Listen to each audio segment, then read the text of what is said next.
కుబేరత్వం వచ్చాక పార్వతీ పరమేశ్వరులు ఇద్దరూ కనబడ్డారు. శివుణ్ణి గుర్తుపట్టాడు. వెంటనే పులి చర్మం, పాము అన్నీ ఉన్నాయిగా. కానీ అమ్మవారు ఎలా ఉందంటే ఆవిడ ఊరుకో రకంగా ఉంటుంది. అమ్మవారు మీరు గమనించండి. అమ్మవారు అంటే 60 ఏళ్ళు ఉంటాయి పెద్ద ఆవిడ. మా ఆవిడకి లేవేటి, మా అమ్మకి లేవేటి, అలాగే పెద్ద ఆవిడ లేదు. కైలాసంలో కనిపించిన అమ్మవారు ఎలా ఉందంటే 16 ఏళ్ల అమ్మాయిలా ఉంది. వచ్చి శివుడు భుజం మీద ఒయ్యారంగా చేయేసింది. వాళ్ళు ఆయన సరదాకి వేసింది ఫోటో దిగుదాం. తపస్సు చేసినా మానవుడే.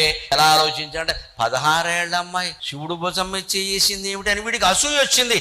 నేను ఇన్నేళ్ళు తపస్సు చేశాను, నేనే శివుణ్ణి ముట్టుకోలేదు, ఈవిడెవరో అమ్మాయి వచ్చి శివుణ్ణి ముట్టేసుకుంది. ఏమైనా సరే దేవుళ్ళు కూడా అందమైన ఆడవాళ్ళకి లొంగిపోతారా అనే దురభిప్రాయానికి వచ్చి అమ్మవారికి అదో రకంగా చూశాడు. అందుకని ఆవిడ చెప్పించింది, నీకు 1,00,000 కోట్లున్నా సరే నీ కుడికన్ను గవ్వగా మారి పైకి కిందికి ఆడుతూ ఉంటుంది, ఎడమ కన్ను గోళం ఎర్రగా మారి కుడికంటి కేసి చూస్తూ ఉంటుంది. నీకు ఈ గుడ్డితనం తప్ప